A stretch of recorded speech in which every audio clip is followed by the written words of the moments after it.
Praise the lord. దేవుని పరిశుద్ధ నామానికి మహిమ కలుగును గాక.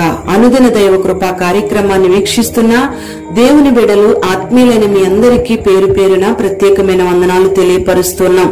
నిశ్చయముగా ఈ దినం ఈ మాటలు వింటున్న మీకు ఆయన ఉన్నతమైన కృప తోడయుండును గాక. ప్రియ దేవుని బిడ్డలారా, ఈ లోకంలో ఉన్న ప్రతి మనిషికి కూడా మేలు పొందుకోవాలని కోరిక ఉంటుంది.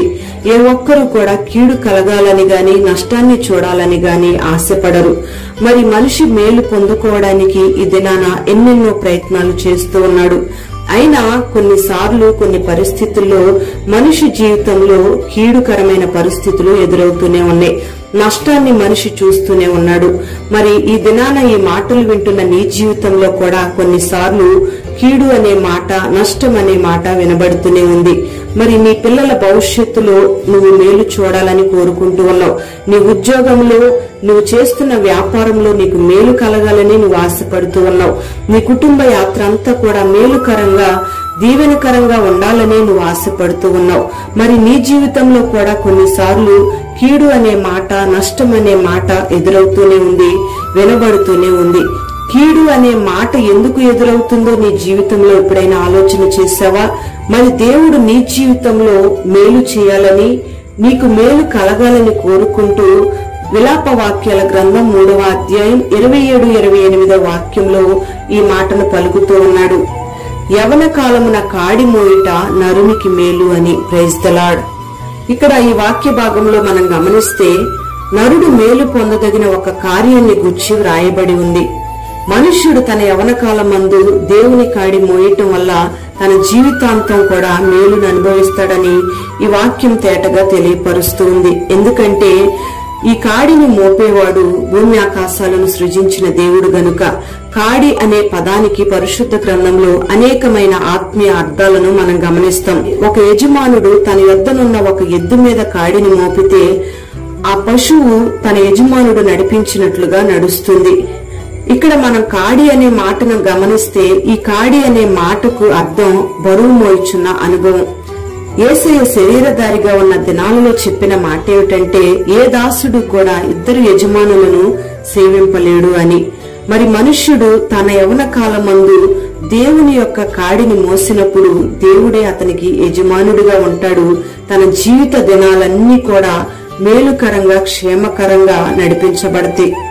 అందుకే ప్రభు అంటాడు, నా కాడిని ఎత్తుకొనిడి, నేను మీకు విశ్రాంతిని కలుగు చేస్తాను అని.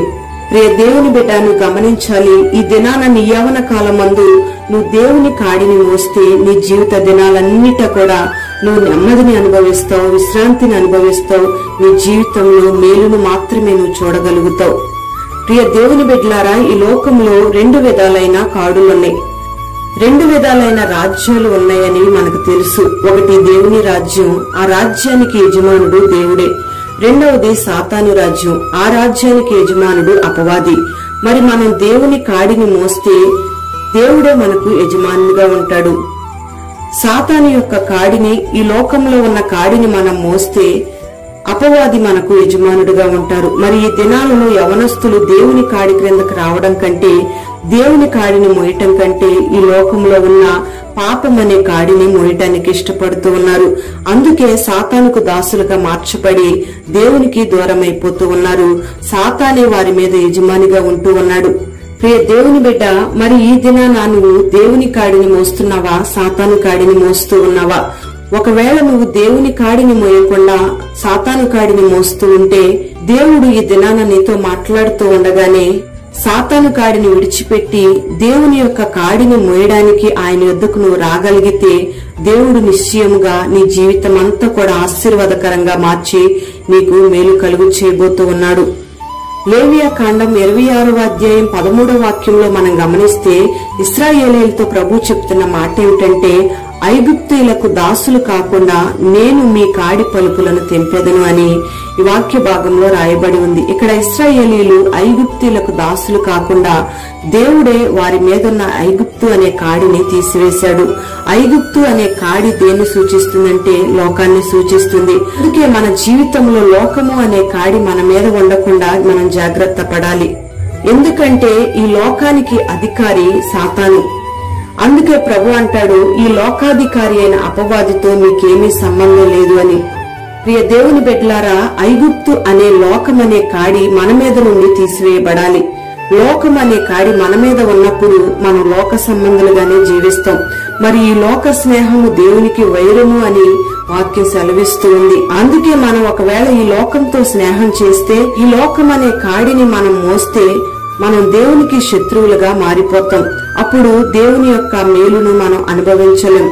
మన జీవిత దినాలన్నీ కూడా శాపకరమైన అనుభవాల్లోనే నడిపించబడతాయి. అందుకే దేవుని యొక్క మహిమ రాజ్యంలో మనం ప్రవేశించాలన్నా, మన జీవిత దినాలన్నిటా మనం మేలు చూసి సంతోషాన్ని అనుభవించాలన్నా, మన ప్రభువైన యేసయ్య కాడిని మనం ఎత్తుకొని మోయగలిగిన వారంగా ఉండాలి. ప్రియ దేవుని బిడ్డ, మరి ఈ మాటలు వింటున్న నీ మీద దేవుని కాడి ఉందా, లేదా ఐగుప్తులో ఉన్న లోకమనే కాడి ఉందా? ఒకసారి నిన్ను నువ్వు పరీక్షించుకొని ప్రభు యొద్దకు నువ్వు రాగలిగితే నిశ్చయముగా నీ జీవిత దినాలన్నీ కూడా మేలునే నువ్వు అనుభవిస్తావు. మరి ఈ దినాన దేవుడు నువ్వు మోస్తున్న కాడిని గుర్తెరిగే అనుభవాన్ని నీకు అనుగ్రహించునుగాక. మరి ఈ దినాన దేవుని యొక్క కాడిని మోసే అనుభవాన్ని నా దేవుడు నీకు అనుగ్రహించి నీకు మేలు చేయునుగాక. ప్రార్థన. పరిశుద్ధుడైన తండ్రి, దయగలిగిన దేవా, నీకు స్తోత్రం చెల్లిస్తున్నాం. ఈ దినాన ఈ మాటలు విన్నని బిడ్డలందరినీ మీరు ఆశీర్వదించండి. యవ్వన కాలమున కాడి మోయిట నరునికి మేలు అని మీరు సెలవిస్తూ ఉన్నారు. ఈ మాటలు విన్నని బిడ్డలందరి జీవితాలలో మీరు మేలు చేయండి.